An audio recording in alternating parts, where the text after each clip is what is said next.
నారా లోకేష్ గారు అయితే రీసెంట్గా ఆస్ట్రేలియాకి వెళ్ళడం జరిగింది అనమాట. అక్కడికి వెళ్ళి ఆస్ట్రేలియా సిటిజన్ అయిన శైలీ జాకీని అలాగే ఎంసీ కైని కలవడం జరిగింది. వీళ్ళు ఏంటంటే ఆస్ట్రేలియన్ సిటిజన్స్, అలాగే వీళ్ళు సీఈఓస్ అనమాట. అంటే మన ఆస్ట్రేలియాలో ఉన్న యూనివర్సిటీస్ అలాగే విశాఖపట్నంలో ఉన్న యూనివర్సిటీస్కి వీళ్ళు సీఈఓస్ అనమాట.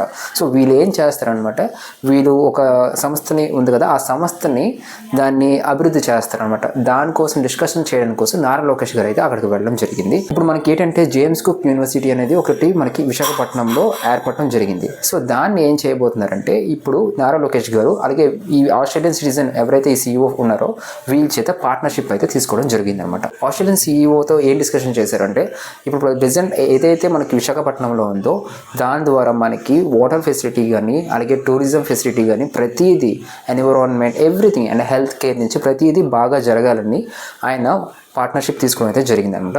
సో ఈ వీడియో మీద మీకు ఇంకేమైనా డౌట్స్ ఉంటే కామెంట్ సెక్షన్లో కామెంట్ చేయండి. సో ఇలాంటి వీడియోస్ కోసం ఇంకా అప్డేట్స్ కోసం చూడాలంటే వెంటనే మన ఇన్స్టాని ఫాలో అవ్వండి, అలాగే యూట్యూబ్ ఛానల్ సబ్స్క్రైబ్ చేసుకోవడం మాత్రం మర్చిపోకండి. నేను మీ పవన్ ఫ్రమ్ హైయర్ స్కోప్.